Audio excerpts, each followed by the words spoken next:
guys, I'm Kate. I'm the HOD of the graphic design department. Subi, introduce yourself. Hi, my name is Subi Bosa. I'm an illustrator and I used to study graphic design with Kate, under Kate, under Kate's tutelage at ADA for a year, and I had a fantastic experience. You received a scholarship in 2020. And I remember seeing your application and just being wowed by your illustrations. And I think the first thought that went through my mind was, what are we going to teach this guy? He's got so many skills already. Oh, jeez. Just thinking about in terms of illustration. And so I think my first question to you is, what did you learn? Or what did you walk away with? Or what has been the most amazing thing that you walked away with since you've been with ADA or from ADA? Oh yeah. Okay. Well, firstly, I think the most. Okay. I mean, what I learned, what I enjoyed the most about learning from you guys was that I could see a staff of educators who are, firstly, really cool people, and it was the first time that I got to understand the value of learning from someone who is actually cool and is actually doing the thing in a cool way, as opposed to being at a university, a traditional type of university, and everyone's just like an old geezer wearing weird clothes, no tattoos, no earrings, you know, it is like they have no hobbies, that sort of thing. Okay. So firstly, that experience at first had me like, wow, these people are actually cool. I can't wait to just get to know them. Okay. And I really appreciate you guys for that, all of you. And then from there, slowly getting to learn the types of work that you guys do, from looking at your Instagram, looking at the Loud Rabbits work that you guys do. That got me to think, oh, these people are really awesome. I can definitely learn from them. And I know this sounds like I haven't learned. I know I'm not saying anything specific that you guys taught yet. I'm getting there, but it's like first it was this. This really got me really hooked. So after noticing just how cool you guys are, and then looking at how you guys managed to maintain so much, basically like working here, teaching us, doing design work, and having extra hobbies that you do, and also being extremely cool. Okay. Like all that together just had me thinking, whoa, how is this even possible? And then I knew that, okay, I need to stick close and make sure that I keep talking to them, get comfortable with them, learn about them. And then it made learning from you an absolute breeze. Okay, so that like relatable experience. Yeah, just being relatable, because obviously I first studied at a university and everybody was just, all the educators were unrelatable and boring. And you guys were the extreme opposite, and I've never been used to that. Okay. I never had a chance to experience that, and I think I told all the other students that I don't think they understand how valuable it is. Okay. To have educators that are actually cool people. Then from that, I got to learn how to take on more work and to be able to balance everything. That's, I think, the most valuable thing that I learned from you guys. Okay. Because also when I came through to study graphic design, I was expecting that I would continue doing my work as a illustrator for books and kids' books, freelancing, and I would just be able to learn how to make better design choices for the work that I do for all these self-published authors and stuff like that. And then I just obviously just learned that I could actually do a lot more, and I could try to do a lot more, and and then I learned about different agencies, and I learned about just like a whole host of things that I could open my skill set to. Okay. Yes. I think what I noticed throughout the year working with you is your illustrations used to live so separately from design, and I feel like over the year, you gradually learned how to incorporate the two together. So it was like this, I saw this process develop. Do you want to elaborate more on that? Yes. Well, firstly, I tried my best to learn exactly what you guys were teaching me by trying to test things that I'm not used to doing. Okay. What were those kinds of things? I guess by what were those things? It was like in a fun answer, just not drawing cute things. Okay. Because most of the work that I'd been doing that I'm still doing now is primarily around cute looking design work for that sort of audience. And I was like, okay, let me try and see what else I can pull out that's not my comfort zone. I remember your elective project being very much about drawing not the cute stuff. Yeah. Do you want to tell them about your elective project? Okay, yeah, of course. Like the whole thing? Just to summarize the concept. Summarize it. Okay, the concept of my elective project was Pinky. So now, if anybody knows about Pinky. Yeah, not many people do. Yeah. I learned from when I pitched it to you guys. That was fantastic. Cultural differences are right there. I mean, a little bit, yeah. Okay, so Pinky is basically an urban legend about this creature that lives on the toilets, primarily the girls' toilets. So, and this creature would attack girls based on them wearing pink panties. And it was really like an urban legend that, in my experience, while I was in primary school in Pretoria, this was spoken about a lot. And it had some girls being really afraid of using the toilets. And it was really upsetting. But obviously, it was never a thing for boys to worry about, ever. Because it's like, we don't wear pink things, right? So, doing this project, I was like, wait a minute, let me do like a thing based on some sort of urban legend. And I first wanted to try and tie it with Kill Bill, and that was like extremely violent. So I wanted to try and like juxtapose like extreme violence with like pink girly imagery. But then after some revision, it's like, let me just do a bit more research and try to make it a bit more considered. And then through the research, I noticed that Penny Siopis, she's a famous local artist, she did a project of some sort. There's at least a PDF available where she had documented some research that she'd done about Pinky and the lasting effect of fear-based stories that are targeted towards women and basically are a token of the wider fears that the wider fears and the larger societal ghosts that loom around the nation with regards to violence against women and girls, and etc. And she managed to create some art which attached the pink to blood and stained garments and stuff like that, and that was like a really visceral thing. And I thought, okay, obviously the pink is like a good idea. Yeah. So I decided to make it to try and like knock it halfway and make it an imagery which is almost comic book style, so that it's almost not completely away from a hero figure like Kill Bill, but a hero that is a bit less jarring to look at. Okay. And yeah, thanks to lots of research and discussions with Sabrina and a couple other people, I got to come through with I thought it was pretty cool. A series of posters which had like a call to action and some branding from different organizations that would have hotlines for people who need help.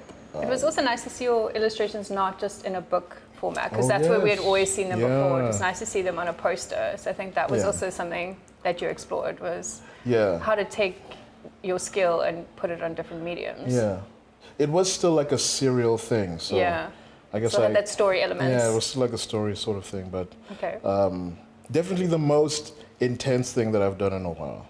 Okay. With regards to like the subject matter. And the style was also quite much darker than what you normally do. Color range and etc. Yeah, for sure. Nightmares. So, I mean, you're probably one of the few students that still keeps in touch all the time with us. Why is that? You guys are my family. That's why. Yeah, like as I said, it's because you guys are just so... I'm going to say thanks. Yeah, you guys are just so cool. And I'm not used to having people who are educators who are so cool and so inspirational, and make me want to also be as engaged and as, I don't want to say spread out with projects, but like what's the term? Like, is it confidence? Is it like about being more brave? Yeah, I think brave is the term. Okay. Yeah, about being more brave about the work that I do, and being able to carry on a lot more, and knowing that I'll be able to manage all of these like cope projects. with and cope with like you guys showed me how it's actually possible. And I was like, whoa, okay. And now that I'm working in the work that I do now, carrying all sorts of projects, I'm like, yeah, I can still do it. Oh, that's good. Which is great. Thank you guys so much. I mean, we always tell you guys it's not easy. It's a lot of briefs in 1 year. Yeah, it's constant brief after brief. Okay. And the thing is, along with getting brief after brief, I was obviously you were still working, freelancing on the side, and to pay for life, to fund my life. I was like wrestling with these briefs of yours, wonderful briefs, and then wrestling with private briefs, and I just learned to manage it. Taught to cope. Okay. Yeah, I learned to manage it because I could also see you guys doing the same sort of thing, and I was like, yeah, but actually. I mean, it's a true reflection of what the industry is like. You are doing multiple projects all the time. Yeah, and you have to spread yourself, and you have to make sure that you can still apply as much skill as you can to each thing. I mean, all the skill that you have to each project. Yeah, but yeah, the private practice was professional practice. Professional practice. The professional practice was a great project. one of the most memorable ones, and it definitely helped. Obviously, we all have different skills. Yeah. Some people might seem to be suited for different roles, but I think I managed to do what I could and learned quite a bit about the stuff that I do, and it helps to obviously know that there might be some limits to your capabilities. At least you know your limitations. Yeah. Okay. The thing is, I've always known that I don't enjoy telling people to do stuff. However, it was a cool experience. Okay. And I thank you for that. You're welcome. Okay, so big question. What does being a creative mean to you? Oh, jeez. It's a tough one. Yeah. Being a creative. Yeah. It means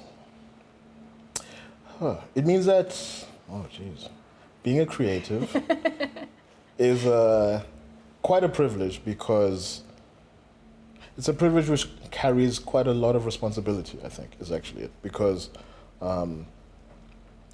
even though it might seem like, I've grown to learn that people might look at me and think that I know exactly what I'm doing, and for the most part I do. That calm exterior. For the most part I do know what I'm doing, and I'm definitely in control of all the stuff that I do, to the best of my abilities. But I think it's valuable for people to know that it's not that anybody who feels that they have a creative pursuit that adds value. I think it's important for people who have something like that in their lives to know that they could also push forward with that pursuit and add greater value to the wider audience. So what are you saying is that, are you saying that creativity can add value if you pursue it in that direction versus it just being a frivolous, let's make things pretty? Ooh, you see, like, I don't want to, I don't think I could even say definitively. Okay. Because I understand that some people would want to control exactly what they do and know exactly how to do everything without the need for experimentation or advice from others. But I am quite aware that I need to be able to produce my work when I know that it can add value. Okay. And not necessarily, I guess that's what makes the work that I do a lot more enjoyable for me, because I can place less pressure on myself. Okay. And just know that if I'm adding value here, I know that it's good. Okay. And is that why you like children's books? Because there's that nice playfulness of being able to have these fun, like, pretty illustrations, and the value is education for kids. yes, Awesome. yes. I might say, if I can tell you like how I decided on choosing this, I guess, niche. Yeah. I just literally, I was working obviously in like architecture before, and then my Well, boss. not obviously. I had no idea. You were working in architecture before. Did you have no idea? No idea. I don't know what you did before this. I just thought you were like a really good illustrator. So what were you doing in architecture? I was like a guy, man. What I was what's like a guy? What's a guy? I was the thing. I was What's a guy? not like really into like just like I got the Like a bachelor's drafts thing. person? Sort of. Okay, Like I okay. did the bachelor's, then I was like working somewhere. Okay. And the boss was like, look, he was like, there was like one day when he was also like close to retirement. He was clearly fed up. He inherited the company from his father. Okay. So what did he say to you? He was like, you know, Subi, like my wife. There was a time when my wife managed to get a storefront in a mall that he had produced, Okay. that he had designed for and built, and he got like a deal, and then he could like get a spot in a mall, just to make extra money, I guess. So now his wife took over the shop, and she sold baby products. Okay. And he was like, and like we were driving from a site meeting, and then he stops, like we stop with the robot, then like he kind of takes off his glasses, then he like rubs his beard, and he's like, and you know, I couldn't believe it when she showed him that the money that she was making for like 3 or 4 months was almost double what he was making, and she had like almost like 90% less stress to deal with. Oh wow. Okay. All she had to worry about is like making sure that all the baby products are there, and she had someone to clean, and that's it. And he had to worry about, okay, if I design this wrong, someone's going to slip and fall, we're going to get sued, we're going to lose all this money, you can't really sleep at night if you're thinking, I might have designed the slope a little bit too high. It's going to be, you know, so, and I was like, I guess there'll always be babies. That was literally it. I guess That was there'll literally it. always be babies. That was literally, I was like, there'll always be babies. And then Okay. I remembered that, oh yeah, but I can also draw. Why am I drawing sticks drawing and buildings? roofs? Yeah. And then I just decided to try it out. Awesome. And I decided, let me just keep it going. And I'm really, the main reason why I kept it going is that I noticed that I was adding value. Okay. There was some sort of value that was being added, and people were like giving me great response. Okay. Compared to working in architecture. So I got like a great response, and I was like, this actually feels good. Like I'm actually doing something. Yeah. That's awesome. And it's producing more out there than it is for me. And I feel like that's better. It feels like I'm giving out more than I'm taking. Okay. That's awesome. How did you find ADA though? How did I? Oh yeah, this is a good story. So, a few years, like while I was studying, I guess, we always knew that you guys, I think at the time you were just only called Friends of Design. Yeah. And we knew that there was these on first Thursdays, you come through and scribble stuff. So me and a few like drawing friends of mine, we just come through Okay, you were in it drink for the wine yeah, and the drink drawing. wine and draw weird characters and just stick them up on the wall. Oh, cool. Okay. And then maybe go off to check out some other Okay. wines at other galleries and some art, of course. Yeah. Yeah, that's how I learned about you guys. Like coming through a few times and being like, "Oh, this place was pretty cool." Okay, and then And I remember looking at the posters on some of the walls, and seeing that I think it was like film posters, but like I obviously did the project as well. The inner world posters. Oh yeah. I saw a few like inner world posters, and some of them were like obviously jokes on movies. Okay. But some are personalized, and like Yeah. I could see that the person put their name and all sorts of cool like film poster things that they copied but made a bit funny. And I was like, oh, these guys are doing really cool stuff. And then kind of forgot about it. And then when I was in Pretoria for like a couple of years, I remembered seeing on Facebook, I think there was like an advert for Like a scholarship. scholarship. Oh, the exceptional skills. And I was like, you know what? I've got exceptional skills. That's not what I said. I first thought to myself, I was like, I need to study again, but I can only do it if I get some sort of scholarship, because I can't put my mother through any more of this. Then I found your thing and I applied, and I was like, maybe I can do print media. Hopefully it can like help. I think I can use it for this. And then, yeah, it worked out. Awesome. That's so cool. Thanks so much. Yeah, that's how I learned about you guys. Awesome. How have you experienced life post ADA? How have I experienced life? Your career-wise, obviously. Yes. Okay. Oof. Okay, so I'm still freelancing in illustration, mainly in children's books, specifically in children's books. So I had a few goals that I wanted to meet, specifically trying to get bigger, better jobs Okay. by signing with agencies. Because I remember you first put me onto, I believe it's PJ Offner's. Yeah.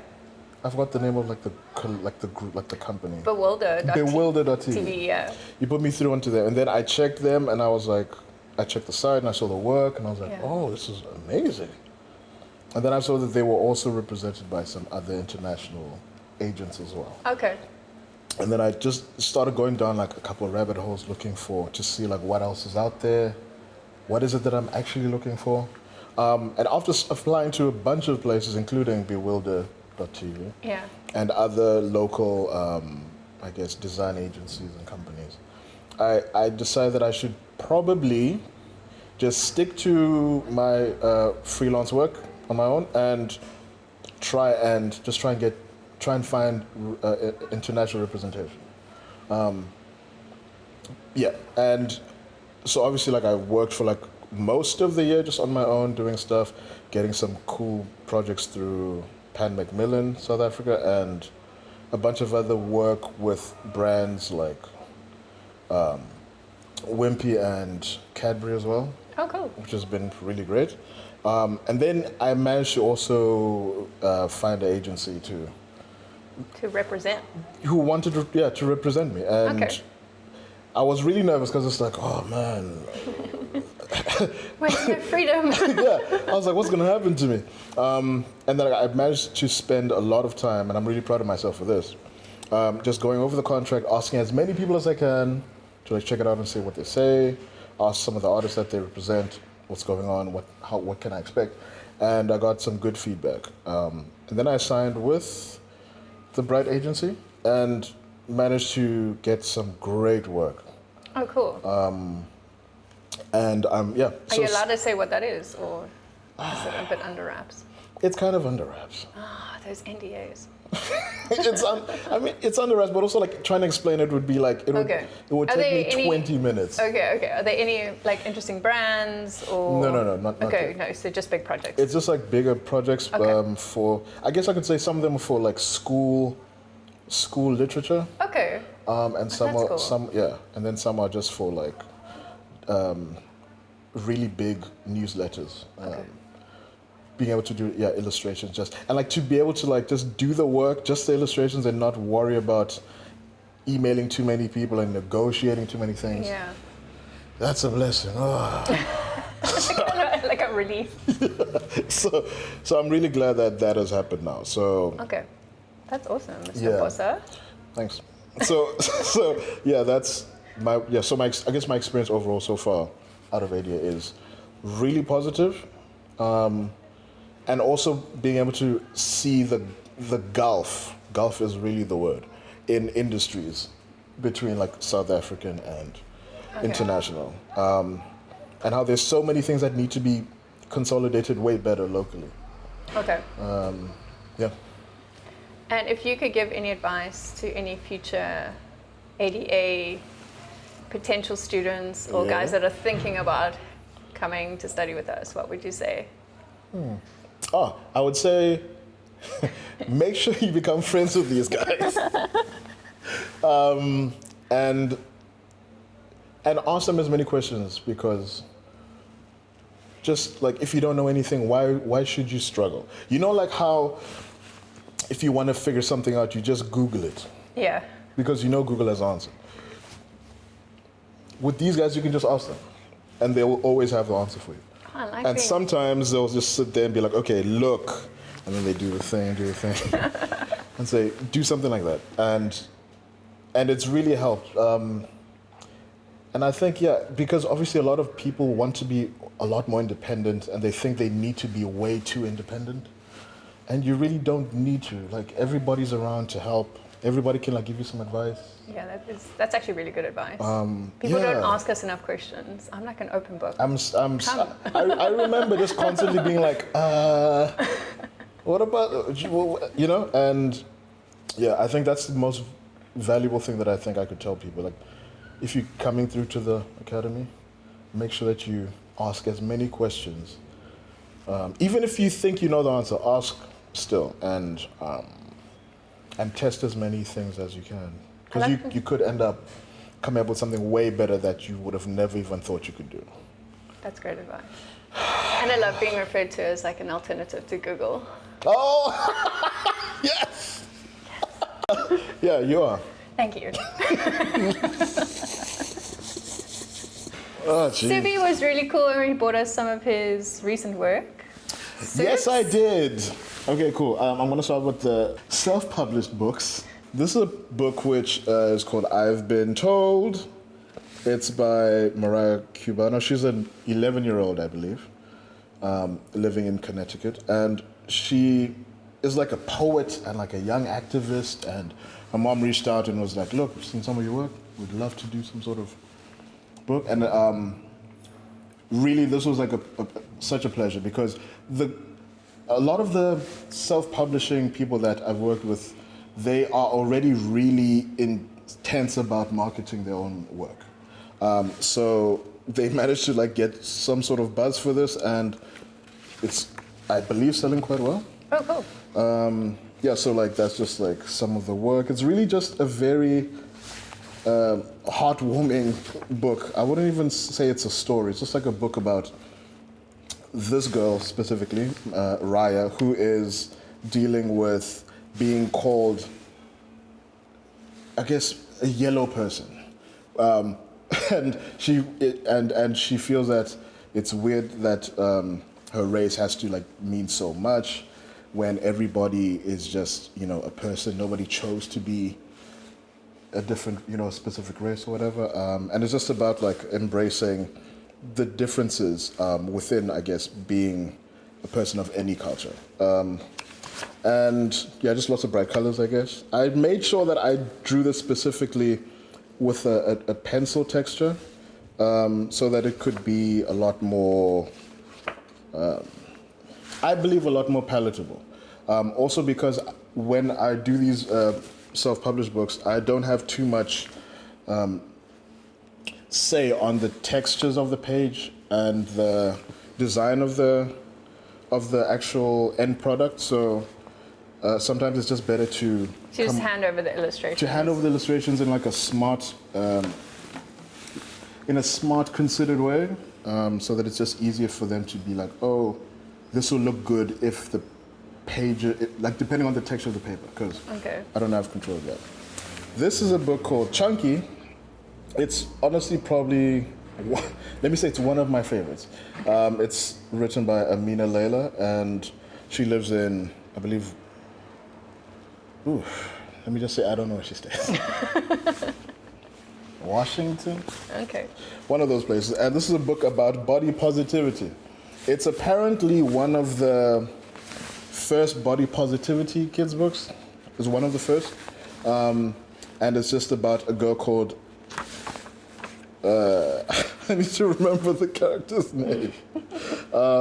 It's about a girl who was born chunky, and she is obviously like a bit big, but she's never let her family and the people around her never let her feel like she can't do anything. And she just lives a very active life. There's some illustrations, dancing around with a cat, dancing in the mirror. And she just does all sorts of things, and she has a lovely mom. Is this also self-published? This one is also self-published, Okay. yes.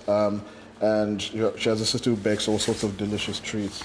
And it's really just like about a girl who's like happy, and she is big, but that doesn't stop her from having a fantastic life.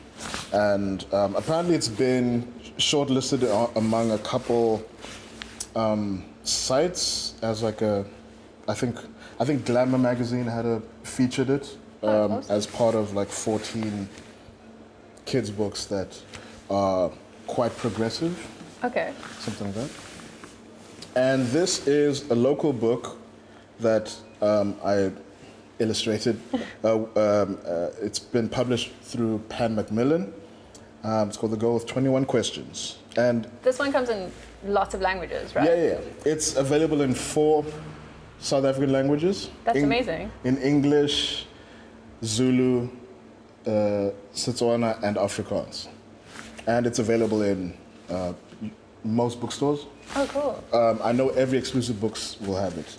And it's this one's quite funny. It's about a girl who's just constantly asking questions in her. She lives in Mafikeng, and she's constantly asking questions. And no, not Mafikeng. She stays in Zeerust. And she's constantly, it's in the northwest, I believe, and she's constantly asking questions, and the people in her village are like annoyed with her, and they're like, bro, please. Then eventually she just decides to stop asking questions and just read books, because you can get the answers from the books, much like Google, I guess. And then she ends up being inspired by all the books that she read, and she now starts writing stories about the people that she lives with. And so obviously I had to capture the beauty of the people of Zeerust, and how they managed to live a very vibrant life, even though it might seem like a town which is not as vibrant and as magical as other towns, I guess. Okay. And this girl manages to like write all sorts of silly stories. Like here's a bunch of cats dancing on a roof, and and then she just reads the stories to like all the people in the village, and they all just love it, and they give her all sorts of praise, and then she prints a whole bunch of them and sells them, and she becomes a hometown hero basically. Nice. And that's the final spread, where they like, she's being tossed up and like celebrated, and pretty awesome.